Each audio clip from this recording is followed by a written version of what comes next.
자, 우리 오늘은 함께 구약 성경 이사야 1장을 함께 보겠습니다. 967페이지가 되겠는데 구약 성경 967페이지 이사야 1장 자, 본문을 우리 10절부터 18절까지 우리 한 절씩 교독을 하도록 하겠습니다.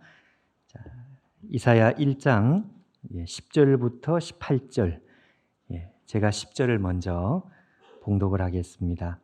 이사야 1장 10절 너희 소돔의 관원들아 여호와의 말씀을 들을지어다. 너희 고모라의 백성아 우리 하나님의 법에 귀를 기울일지어다.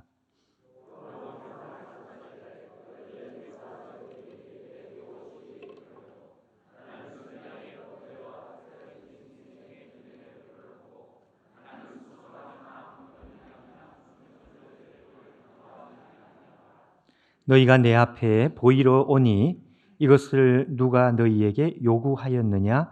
내 마당만 밟을 뿐이니라.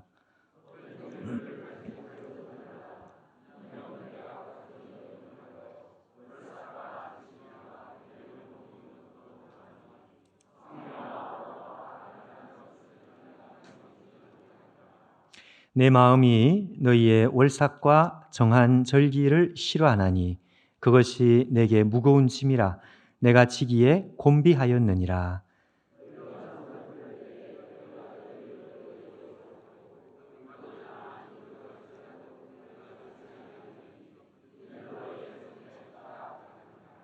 너희는 스스로 씻으며 스스로 깨끗하게 하여 내 목전에서 너희 악한 행실을 버리며 행악을 그치고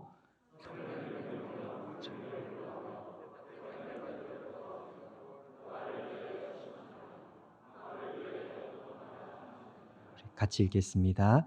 여호와께서 말씀하시되 오라 우리가 서로 변론하자. 너희의 죄가 주홍 같을지라도 눈과 같이 희어질 것이요 진홍같이 붉을지라도 양털같이 희게 되리라. 아멘. 유명한 이사야 1장 이 이사야서의 1장은 처음에 시작할 때 이제 하나님의 큰 탄식으로 이제 이사야 1장이 시작을 합니다. 하늘이여 들으라 이렇게 시작을 하죠. 1장 2절에 하늘이여 들으라 땅이여 귀를 기울이라 이렇게 시작을 합니다. 왜 그런가 하니까 이 하나님 백성 유다 나라가 죄로 인해서 우리 하나님 보실 때 완전히 무너진 것처럼 만신창이가 된 것 같이 그렇게 이제 보시기 때문에 그렇습니다. 그래서 여러분 우리가 오늘 읽은 이 본문에 놀랍게도 10절 말씀에 우리가 읽은 대로 이렇게 되어 있습니다. 너희 소돔의 관원들아 여호와의 말씀을 들을지어다. 너희 고모라의 백성아 우리 하나님의 법에 귀를 기울일지어다. 여러분 이 말씀을 우리가 조금 생소한 느낌으로 우리가 이 말씀을 접할 필요가 있습니다. 소돔이라는 말이 나오고 고모라라는 말이 나옵니다.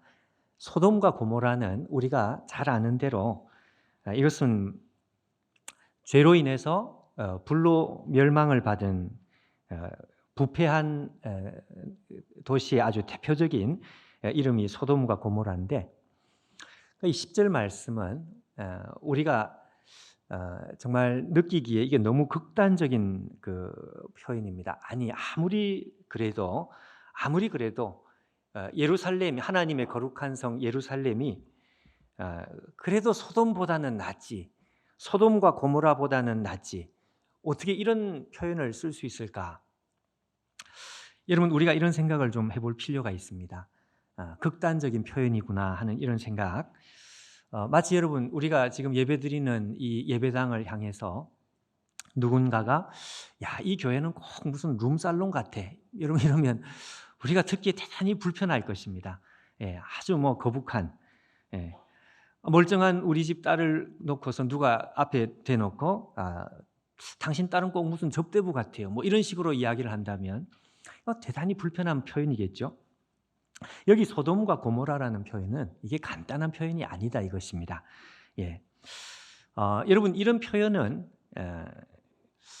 그저 정신을 차리게 만들기 위해서 충격요법으로 사용하는 일종의 표현법일까? 예.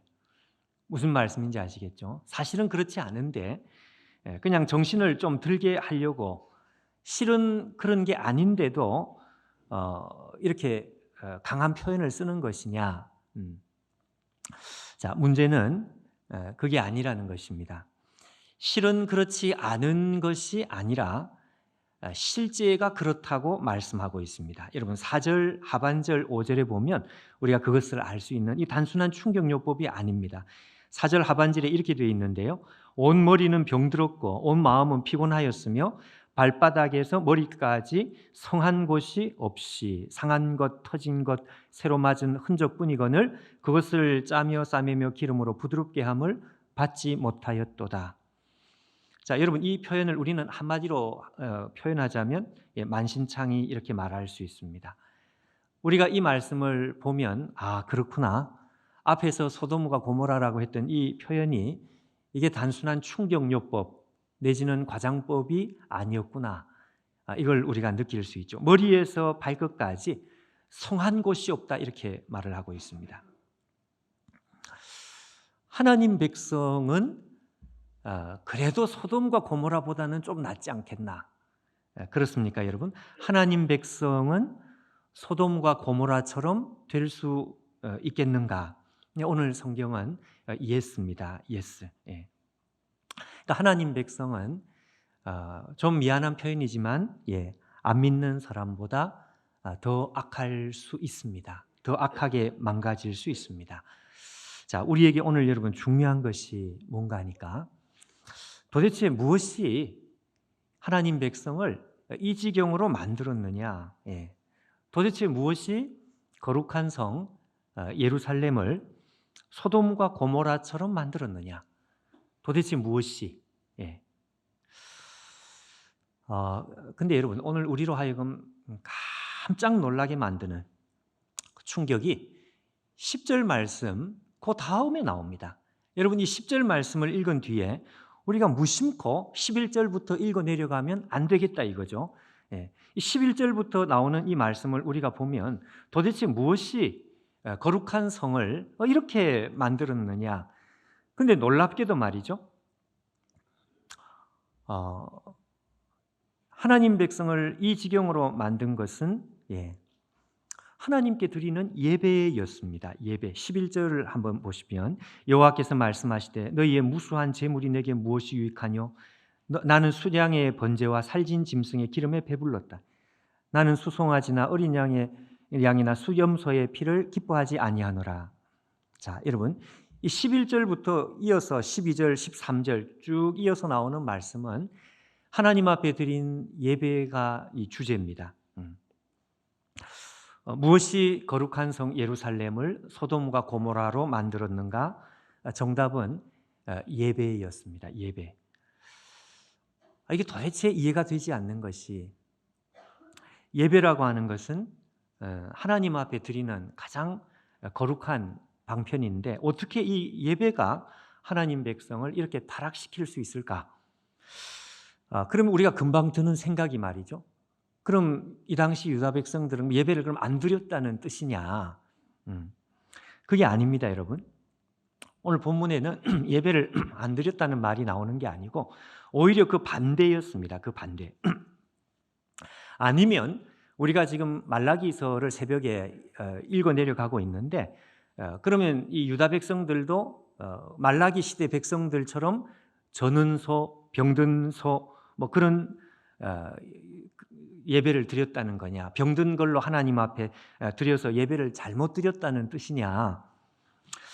놀랍게도 그것도 아니에요. 왜 그런가 하니까 11절에 우리가 분명히 읽은 그대로 무수한 재물이라는 표현이 나옵니다. 무수한 재물. 심지어는 저는 소, 병든 소가 아니고요. 살진 짐승의 기름에 하나님께서 배가 불렀다 이렇게 되어 있습니다.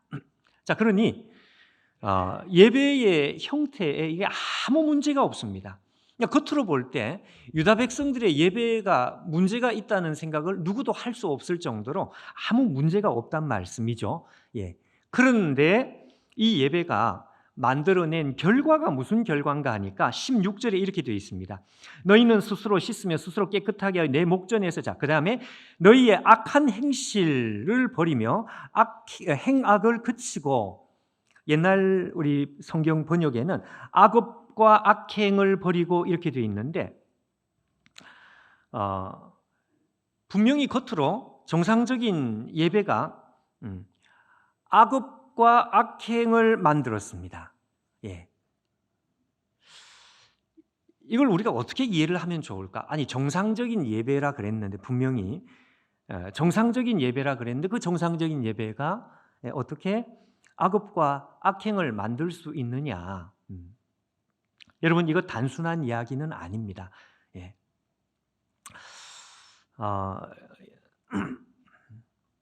그래도 예배를 안 드리는 것보다는 그래도 예배를 좀 부족해도 드리는 게 낫지 않겠느냐? 예. 이게 틀린 말은 분명히 아닌데, 오늘 성경을 이렇게 가만히 보면 이게 참 단순한 것이 아니구나, 이런 생각을 우리가 하게 돼요. 왜 그런가 하니까요. 예를 들면 여러분, 이런 것입니다. 우리가 무슨 공연을 보지 않습니까? 공연, 뭐 연극을 보든지 뮤지컬을 보든지 뭐 영화를 봤다. 자, 여러분, 공연을 보면 그 공연을 보다가 재미없다, 예를 들어서, 그러면 무슨 감동을 받지 못하고 재미가 없는 것으로 끝날 수 있습니다. 그런데 문제는 여러분, 우리가 하나님께 드리는 이 예배는 그 성질이 다르다는 것을 우리가 꼭 기억을 해야 합니다. 이것은 아주 중요한 문제입니다. 오늘 이 이사야서의 말씀이 간단하지 않다는 것이 바로 이것 때문에 그렇습니다. 뮤지컬이나 연극은 감동을 못 받으면 못 받은 것으로 그냥 끝이에요. 그런데 예배는 어떻느냐? 예배는 감동을 못 받으면, 우리는 그걸 감동이라고 표현하지 않고 은혜라고 말하는데, 은혜를 못 받으면 은혜를 못 받는 것으로 끝나는 것이 아니고, 그럼 어떻게 된다는 거냐? 은혜를 못 받으면 못 받은 것으로 끝나는 게 아니라, 신앙이 오히려 더 나빠질 가능성이 많습니다. 이게 문제입니다. 예.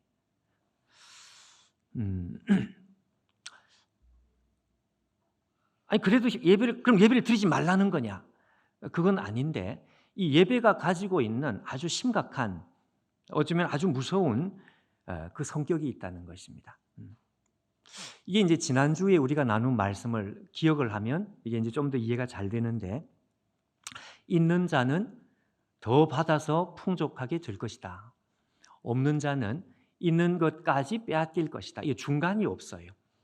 그러니까 예배가 그렇습니다. 우리가 하나님 앞에 드리는 예배는 은혜를 받고, 세상 사람들의 표현으로 감동을 받고, 우리가 은혜를 받으면 은혜를 받는 것이지만, 은혜를 못 받으면 속된 말로 본전치기라는 것이 없어요. 은혜를 못 받으면 오히려 이전보다 신앙이 더 나빠질 가능성이 많습니다. 이게 문제입니다. 이게 오늘 이 말씀을 이해하는데 아주 중요한 이 포인트가 됩니다.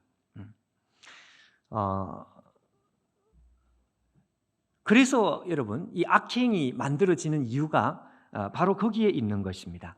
조금 더 깊이 설명을 하자면 이런 것이죠. 여러분, 우리가 하나님 앞에 예배를 통해 가지고 어떻게 해요? 은혜를 받아야 합니다. 정말로.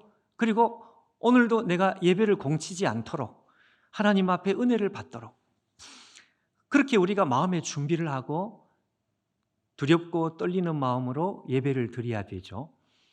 자, 그런데 문제는 이 어줍잖다는 표현이 제 생각에는 중요한 표현이라고 생각하는데, 은혜를 어줍잖게 받아버리면, 이게 여러분 중요한 표현입니다. 우리가 은혜를 어줍잖게 받아버리면 문제가 좀 생깁니다. 예. 왜 그럴까? 자, 생각을 한번 해보십시오. 여러분, 우리가 주중에 살면서 우리는 싫든 좋든지 우리가 죄를 짓고 산단 말씀이죠. 상처를 받고, 죄는 상처를 만들기 때문에 죄를 짓고 상처를 받고 우리는 이 세상을 살아가는데, 그러다가 주일날 하나님 앞에 우리가 예배를 드려요. 예.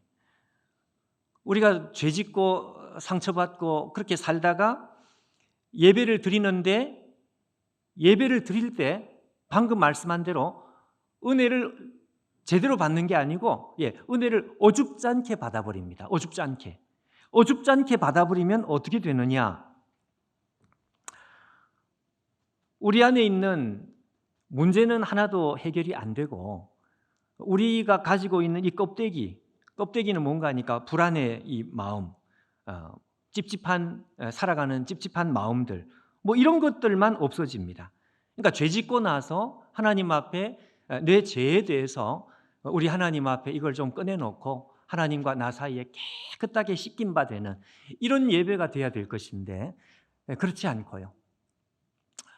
그 문제는 그냥 그대로예요, 그대로. 그 대신에 그 죄로 인해서 생긴 그 마음의 불안이 있거든요. 죄는 우리를 불안하게 만들어요.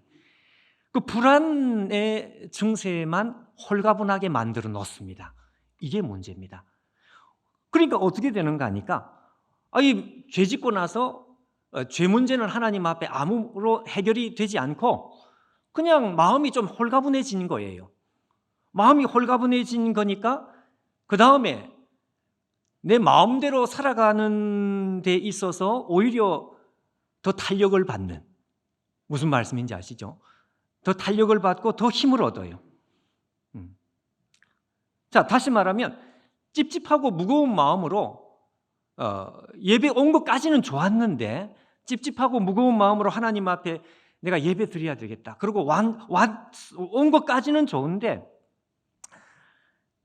죄는 그대로 놔두고 하나님 앞에 그것은 해결되지도 못하고, 죄로 인해서 나타난 무거운 마음, 찝찝한 마음, 그것만 내려놓고 끝난단 말이에요. 홀가분해졌어. 홀가분해지니까 신앙은 더 나빠지고 죄 짓는데 더 담대해지고. 제가 아는 한 선배 목사님이 한 번은 이런 말씀을 했습니다. 어떤, 우리 교회는 아니고요, 다른 교회, 저 누군지도 몰라요. 이런 그냥 이야기를 하는 걸 들었는데, 어떤 분이 사업을 아주 크게 하시는 분이 개인적으로 이렇게 이제 식사 초대를 하신 거예요. 그래서 무슨 일인가 해서 이제 해서 보니까 정말 상다리가 부러지게 엄청나게 그냥 이렇게 융성한 대접을 받은 거죠. 열심히 먹다가 같이 교제를 하다가 나중에 이제 알게 된 사실은, 이 사람이 부인 외에 이중 살림을 하고 있다는 것을 알게 된 것입니다. 교회에서 직분도 있는데 이중 살림을 한 거죠. 그러고 나중에 이래 보니까 오늘 나를 초대한 목적이 뭔가, 가만히 생각해 보니까 기도를 해달라는 것인데, 아마 이분의 마음이 좀 불편했던 것 같아요. 하나님도 섬기고 이중 살림도 하고 여러 가지로 좀 힘든 거죠. 그러니까 목회자를 불러서 나를 위해서 기도를 해달라. 그럼 그 기도를 통해서 어떻게 되느냐? 양심의 이 무거운 짐을 좀 털어내고 싶은. 그럼 이중 살림을 끝내야 될 거 아니에요. 그건 안 끝내고 그냥 기도를 받으면 뭔가 마음이 좀 편해질 것 같은 이런 생각을 하고 있었던 것입니다. 나중에는 좀 불편해서 밥을 못 먹겠더라 그런 말씀을 했는데, 예배도 마찬가지다 이거죠. 예배 하나님 앞에 은혜를 제대로 받는 게 아니고 이게 어줍잖게 받는 거예요. 어줍잖게 받으면 나타나는 결과는 더 악해집니다.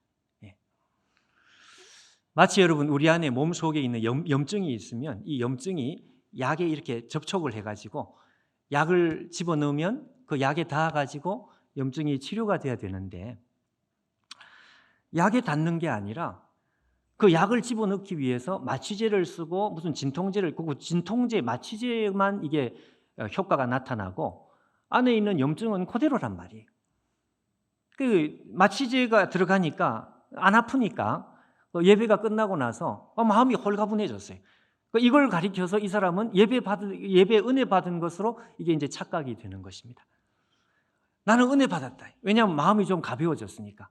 내가 하나님 앞에 할 건 다 했다. 예배도 드렸지, 헌금도 했지. 그러니까 내가 할 도리는 다 한 것 같은 거예요. 그러니까 마음은 홀가분하고 속에 있는 문제는 그대로고. 여러분, 우리가 이 상담도 잘 받아야 됩니다. 이상한 상담이라는 게 뭐냐? 이런 상담이 이상한 상담입니다.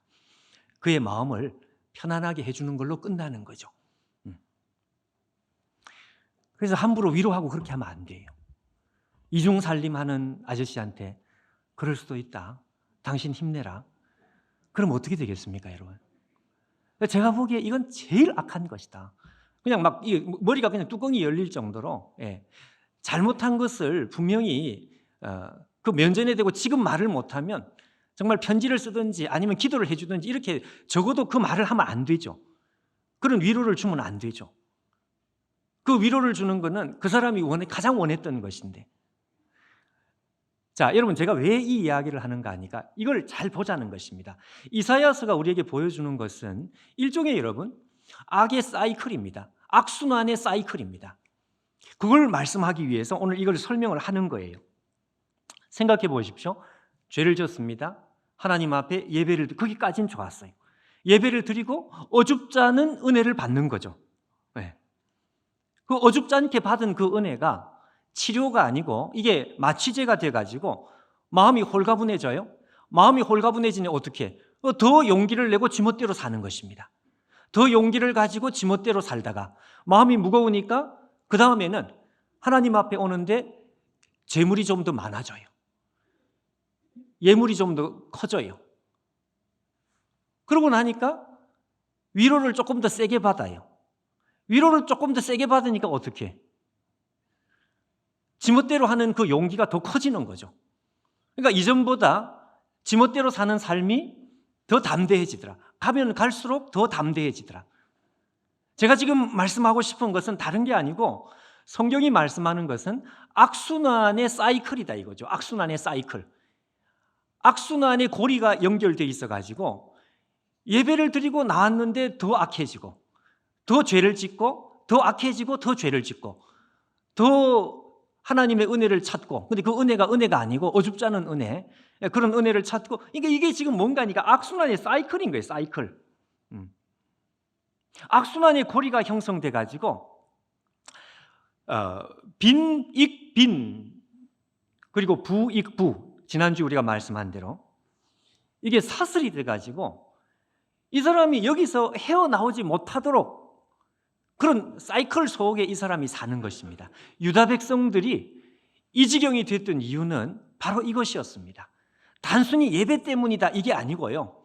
예배는 예배인데 이 예배가 악순환의 사이클을 만들어내는 악의 고리 역할을 하는 거죠. 이게 거룩한 성 예루살렘을 소돔과 고모라로 만든 것입니다. 우리도 악순환의 사이클 속에 우리가 들어가 버리면은요. 그러면 내가 도대체 뭐가 어떻게 잘못됐는지도 모르고 소돔과 고모라가 되는 것입니다.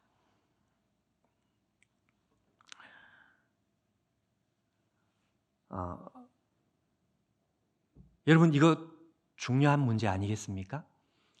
이사야가 말씀하는 것은 단순히 회개하라는 말씀이 아닙니다, 여러분. 회개는 해야 되는데 이게 단순한 회개가 아니다 이거죠. 무슨 말씀인지 이게 좀 느낌이 오시나요? 예를 들면 여러분 도박 중독에 알코올 중독, 이 중독이라고 하는 것은 이건 일종의 악순환의 사이클이거든요. 그렇죠? 중독이라는 건 사이클이죠. 악의 사슬이죠. 여러분 악순환의 이 알코올 중독에 도박에 중독이 돼가지고 도박하고 들어왔어요. 그러면 부인한테 잘못했다. 이건 회개인데 여러분 이게 지금 회개가 필요한 게 아니다 이것입니다. 왜 그럴까요? 도박에 중독되어 있는 사람이 자기 입으로 잘못했다. 그거는 별 의미가 없습니다. 왜? 그 잘못했다는 말을 하고 그 다음에 또 도박하니까. 무슨 말씀인지 아시죠? 그러니까 이게 악의 사이클 속에 있는 사람은 회개보다 더 중요한 게 있는 거예요. 사이클이 아니고 그냥 정말 실수를 한번 했다. 그러면 회개를 해야 되죠. 근데 그냥 한 번의 실수가 아니고 여기에 악의 사슬이 있고요, 악의 사이클이 있고 악순환의 사이클을 속에서 맴돌다가 또 한 번의 이 도박을 했을 때에는, 그때에는 회개가 필요한 게 아니고 뭐가 필요하다? 악순환의 고리를 끊는 게 필요한 거예요. 그 다음에 회개가 필요합니다. 그래서 18절에 보십시오. 하나님께서 야, 회개해라, 잘못했다 그래, 그렇게 말씀하지 않아요. 18절에는 뭐라고 되어 있는가 하니까, 회개라는 말 대신에 뭐가 나오는가 하니까 변론이라는 말이 나옵니다. 여호와께서 말씀하시되 오라 우리가 회개하자, 이게 아니고요, 오라 우리가 서로 변론하자. 여러분, 여기 변론하자고 하는 말은 이건 무슨 말인가 하면, 도대체 뭐가 문제인지, 무엇이 문제인지 한번 똑똑히 따져보자, 두 눈을 똑똑히 뜨고 한번 쳐다보자, 이게 변론입니다. 그러니까 회개가 이게 그냥 단순히 회개 아니다. 여기서는 여러분 회개하면 안 돼요. 회개를 하면 안 된다는 뜻으로 하는 말이 아니라, 회개가 오히려 이게 쓱 덮어 넘어가는, 또 도박하고 나서 미안해, 그러고 나서 또 도박, 그게 무슨 의미가 있냐 이거죠. 그건 안 되는 거예요. 그래서 하나님께서는 변론이라는 말을 쓰십니다. 오라 우리가 서로 변론하자, 하나님과 논쟁하자, 그런 뜻이 아니고, 네가 도대체 뭐가 문제인지 지금은 그냥 입버릇처럼 와서 회개할 때가 아니고 한번 이걸 따져봐야 될, 눈 뜨고 한번 봐야 될 때다, 이거죠. 이거 여러분, 미답지로 걸어가자, 제가 4번 설교를 할 생각은 처음에 없었는데 자꾸 하나님께서 한 번만 이 말씀을 더 하면 좋겠다 하는 마음의 감동을 주시는 바람에 벌써 4번이 됐는데, 미답지로 걸어가자, 미답지로 걸어가는 게 무엇일까요? 미답지로 걸어가자는 것은 다른 말로 말하면 악의 사이클을 끊는 것입니다. 악의 사이클이 끊어지지 않으면 미답지로 걸어가지지 않아요. 그냥 우리가 한 번으로 끝나면 안 되고 악의 사이클이 끊어져야 돼요. 그게 미답지로 걸어가는 것입니다. 유다 백성들을 향해서 하나님께서 절망을 하고 있는 이유는 이 악의 사이클 속에 있기 때문에 이 유다 백성들이 희망이 안 보인다 이거죠. 왜? 자꾸 회개를 하긴 하는데 그게 아무 소용이 없는 거예요.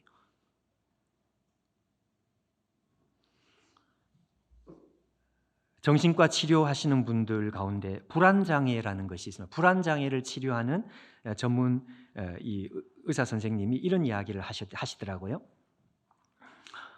불안장애라고 하는 것은 생활에 상당히 불편함을 주고 이건 치료를 받아야 되는데, 근데 이 불안장애라는 것은 뭐라고 말씀하는가 하니까 일종의 악순환의 사이클이라는 것입니다. 이게 무슨 이야기인가? 이 불안장애가 처음부터 병적으로 나타나는 게 아니라는 거예요. 처음부터 병적으로 나타나는 게 아니고 이게 반복되고 다른 말로 하면 악순환에 이게 사이클이 만들어지다가 이게 계속 악순환이 되다가 나중에 이게 점점 눈덩이처럼 커져버려요. 예를 들면 이런 것입니다. 마음에 불안한 감정이 일어났어요. 그럼 어떻게 되느냐? 몸이 위축이 되고 마음이 위축이 되죠. 위축이 되네요. 그냥 수축이 됩니다. 위축이 되니까 내 앞에 있는 문제에 대해서, 다른 사람의 시선에 대해서, 내 앞에 벌어진 문제에 대해서 이게 위축이 되다 보니까 그 다음에 나타나는 현상은 당황하게 됩니다. 당황. 어쩔 줄 모르는 당황을 만들어요. 당황하다 보니까 그 다음에 나타나는 현상이 뭔가 하니까 악수를 두게 됩니다. 악수, 나쁜 행동, 나쁜 선택, 행동에 본이 아니게 나쁜 선택을 하게 된다 이거죠. 나쁜 행동. 나쁜 행동을 하게 되니까 그 다음에 나타나는 거, 불안이 더 커지는 거예요. 불안이 더 커지니까 위축 반응이 더 많이 생깁니다. 위축 반응이 더 많이 생기니까 그 다음에는 더 크게 당황을 해. 당황을 더 크게 하니까 나쁜 선택을 더 크게 하는 거예요. 이게 계속 사이클이 만들어지다가 나중에는 감당이 안 되는 거죠. 그래도 이제 병원을 찾는다. 이런 현상이다, 이런 말씀. 여러분, 미국 대통령 중에 존 F 케네디, 우리 이름을 아는데 이 존 F 케네디의 아들이 있습니다. 이분이 사망을 했는데 존 F 케네디 아들, 케네디 주니어죠. 이분이 야간에 비행기를 이렇게 경비행기를 몰다가 가족들과 사고가 나서 이제 사망을 했습니다. 안개 속에 비행을 하다가요, 앞이 안 보이니까 당황을 한 거예요. 마음이 위축이 온 것입니다. 위축이 와서 그 다음에 이 마음이 이렇게 오그라드니까, 위축이 되니까, 그러니까 이제 점점 가족들도 있고 막 이거 어떻게 해야 되나 당황을 하기 시작했습니다. 그때 이제 자기 앞에 있는 이 계기판을 봐야 되는데 계기판을 안 보고 자꾸 그 불빛을, 고개를 내밀고 불빛이 어디에 있나 이러고 불빛을 보다가 이제 방향을 자꾸 잃어가는 거죠. 그러니까 더 당황을 하네요. 당황을 하다가 이 사람이 이 나쁜 선택을 자꾸 이렇게 하는 거예요. 이 위로 꺾어야 되는데 밑으로 꺾는다든지 뭐 이거 나쁜 행동을 자꾸 하는 거예요. 이게 자꾸 반복이 되다가 나중에는 감당이 안 되니까 그냥 이 사고가 되는 거죠. 꽝 하고 그냥. 그때는 이 악순환의 고리를 딱 끊어가지고 멈춰야 되고요. 정신을 차려야 되고 지금 내가 어디에 있는지를 봐야 되고 내가 지금 당황하고 있다는 걸 자기 스스로 봐야 되고, 우리 같으면 하나님 말씀을 들으면서 맞았어, 머리를 흔들고 정신을 차리고, 그리고 마치 계기판을 다시 쳐다보는 것처럼 하나님 말씀을 다시 쳐다보면서 내가 이러면 안 돼 이러면서 하나님 앞에 자기 자신을 이제 이렇게 드러내야 되죠. 악순환의 고리를 끊어야 되죠. 여러분, 우리가 살아가는 일과도 마찬가지 아니겠습니까? 우리 하루의 일과에도 이 악순환의 사이클이 있습니다. 우리가 너무너무 잘 느끼고 있는 것. 밤에 어영부영 그냥 핸드폰 보다가 30분 지나고 1시간 지나고, 그 일찍 좀 자야 되는데 늦었어요. 늦게 자니까 그 다음날 피곤하니까 일이 잘 집중이 안 되고, 집중이 안 되니까 성과가 잘 안 나는 거죠. 성과가 안 나니까 다른 사람 퇴근했는데도 자기는 늦게까지 이걸 붙들고 있어야 되고, 붙들고 있어도 성과가 안 나니까 밤에 또 늦게 자고, 늦게 자니까 그 다음날 또 늦게 일어나고, 이게 이제 악순환이 돼요. 악순환. 영적으로도 악순환의 고리가 있고요, 일상에도 악순환의 고리가 있고 그렇습니다. 이스라엘 백성들이 하나님께서 바벨론의 포로로 끌려가게 멸망을 했습니다. 바벨론의 포로로 끌려가게 했죠. 이 유다 백성들. 그러니까 왜 하나님께서 바벨론의 포로로 끌려가게 하셨을까? 그 이유는 바로 여기에 있습니다. 자기 힘으로 이 악순환의 고리가 안 끊어지니까. 그러니까 하나님께서 바벨론의 포로로 끌려가게 함으로써 악순환의 고리를 끊어놓으려고. 여러분, 호세아 2장 14절 15절 앞에 자막을 한번 봐주십시오. 이렇게 되어 있습니다. 그러므로 보라, 내가 이스라엘을 다 일러서, 하나님 백성들을 다 일러서 거친 들로 데리고 가서 말씀으로 위로하고, 거기서 비로소 그의 포도원을 그에게 주고 아골 골짜기로 소망의 문을 삼아주리니. 여러분, 이게 무슨 말씀인가 하니까 하나님께서 이 백성들을 포로로 끌려가게 하는 이유가 있다는 것입니다. 왜냐하면 아무리 말을 해도 이 악순환의 고리가 끊어지지 않으니까 악순환의 고리를 내가 끊어야 되겠다. 그것입니다. 그것. 그래서 하나님께서 우리에게 고난을 주시는 이유도 그런 이유가 분명히 하나가 있는 거죠. 내 힘으로 악순환의 고리가 끊어지지 않을 때, 그때는 하나님께서 개입을 하시는. 여러분, 우리가 하나님 앞에 드리는 이 예배도 마찬가지다 이거예요. 우리가 하나님 앞에 예배가 은혜를 제대로 받지 못하고 준비되지 않은 예배가 하나님 앞에 이렇게 드려질 때, 그때 기대도 없고 또 준비된 마음도 없고, 그러니까 그냥 잡생각만 나고 말씀은 하나도 귀에 안 들어오고, 그러고 그냥 졸고, 그러다가 끝나고 나면 그 예배의 은혜가 없으니까 생활이 또 이렇게 무너지죠. 생활이 엉망이 되니까 또 밤낮은 바뀌고, 그리고 피곤하니까 그 다음 주 예배 오니까 지난주보다 조금 더 많이 졸고, 뭐 이렇게, 이게 악순환의 고리다. 악순환의 고리다.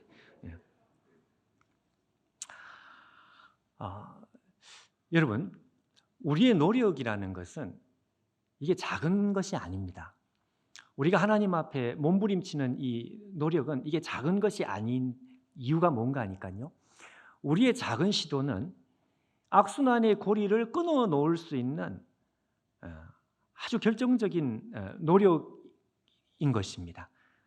그렇기 때문에 이 작은 그 노력이 어느 순간에 이 악순환의 이 고리를 말이죠, 이거 끊어놓는 거예요.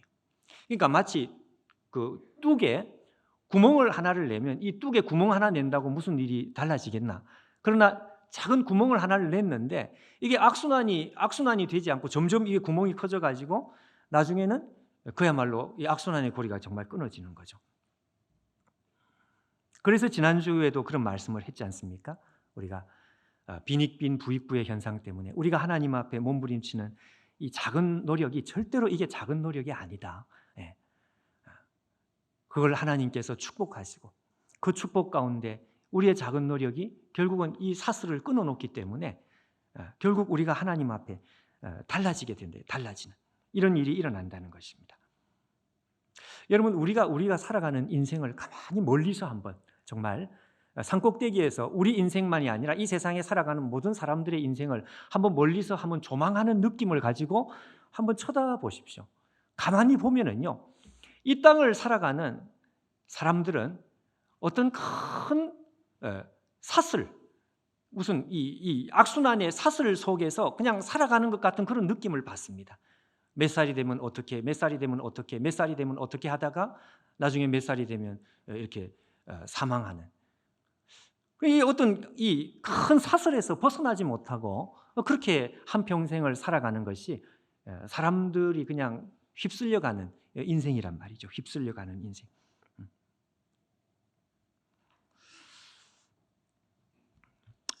그래서 여러분, 우리가 어떻게 하든지 오늘 이 말씀을 기억하면서 악순환의 이 루틴을 이걸 좀 우리가 깨야 되겠습니다. 일부 예배 시간은 그렇지 않은데 다른 예배들 같은 경우에는 이 앞자리에 이렇게 자리가 많이 비어 있는 경우가 있습니다. 그 뒤에는 빽빽한데 앞에는 이렇게 다 비어 있는. 여러분, 그 시간에 앞자리에 와서 예배를 드렸다 본인이, 여러분, 저는 그것이 이 악순환의 루틴을 깰 수 있는 아주 결정적인 이 노력이라고 생각합니다. 별거 아닌 것 같은데, 왜냐하면 여러분, 앞에서 예배를 드리면 이 집중도가 말로 다 할 수 없죠. 비교가 되지 않습니다. 주중에 제가 그것 때문에 혹시나 싶어가지고 그 시중에 뮤지컬 그 가격표를 한번 제가 봤습니다. 일부러. 맨 앞자리가 15만 원, 맨 뒷자리가 7만 원. 우리도 그거 적용하면 전부 앞에 올 것 같아요. 아니, 세상에 맨 앞자리가 2배가 넘는단 말이에요. 근데 왜 뒤에 있을까? 그런 생각이 드는 거죠. 근데 여러분, 용기를 내고 앞에서 예를 들어 그 일종의 하나의 작은 시도인데 이게 이제 루틴을 깰 수 있는 그 작은 시도가 아니다 이거예요. 우리의 작은 시도는 절대로 작은 시도가 아니다. 어떤 분이 이런 말을 했습니다. 제가 아주 의미심장하게 봤는데, 이 회사 일이 너무 바빠가지고, 그리고 회사에서 잘 나가는 사람, 회사에서 너무 잘 나가고 너무 바쁘다 보니까 뭐 거의 주중에 이 해외 외국을 다니면서 출장을 다니고 한국에 있을 때에는 새벽같이 나가서 일을 하고, 그러니까 애들이 어릴 때 이 정신을 차려보니까 어린 아이가 아니고 이제 전부 청소년이 돼가지고 애들하고 사이가 관계가 너무 멀어진 거예요. 그리고 애들도 아버지에 대한 이 느낌이 별로 안 좋아. 그래가지고 이 사람이 어느 순간에 도대체 내가 회사를 그만둬야 될까? 아니면 내가 어떻게 하면 좋을까? 내가 할 수 있는 작은 그 몸부림을 하나를 생각을 해본 거죠. 그러다가 이 사람이 무슨 결심을 했는가 하면, 자기는 늘 외국에 다니면서 출장을 가야 되고요. 그리고 애들보다 먼저 일어나서 출근을 해야 되고 밤늦게 퇴근을 해야 되고 이런 상황이니까 어떻게 하면 좋을까? 저녁 8시에 집에다가 전화를 하기로 했다 그래요. 8시에. 지금같이 핸드폰이 있는 시대는 아니었던. 저녁 8시에 전화를 하면서 아이들한테 이야기를 했습니다. 이 아빠가 저녁 8시 정확하게 매일 전화를 할 것이다. 그러면 너희들이 전화를 받을 수 있으면 받아도 좋고, 그리고 받기 싫으면 안 받아도 돼. 이 아빠가 좀 이렇게 싫어서 안 받으면 안 받아도 돼. 그렇지만 아빠는 매일 8시에 전화를 할 거야. 그리고 7시 59분이 되면 정확하게 시간을 보고 매일 그 시간에 전화를 한 거예요. 그러니까 애들의 입장에서는 처음에는 아빠에 대한 원망 때문에 안 받기도 하고 그러다가 저녁 8시만 되면 매일 그 전화벨이 울릴 때마다 그 마음에 어떤 마음이 들겠습니까? 아빠가 지금 우리를 생각하고 있구나. 아빠의 마음은 멀리 떨어져 있지만 아빠의 마음은 우리와 같이 있구나. 이게 매일매일 되다가 나중에는 완전히 그냥 회복됐다, 그런 이야기를 했어요.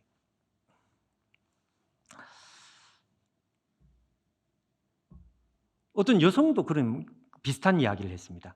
회사에서는 부사장이에요. 잘 나가는 부사장이에요.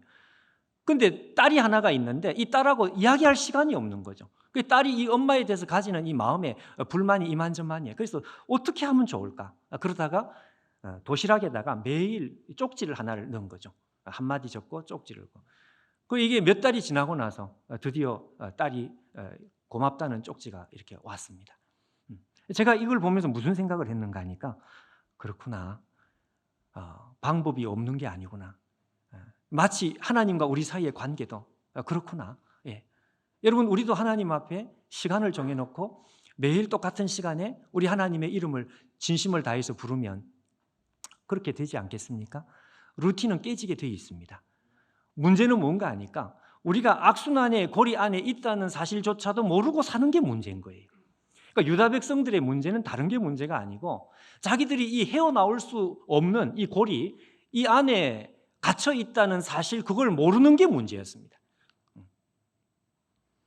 오늘 하나님의 말씀은 그것을 우리 가운데 드러내고 있는 것입니다. 그래서 변론이라는 말이 나와요. 변론하자. 예. 여러분, 오늘 우리가 이 말씀을 기억하면서 우리가 하나님 앞에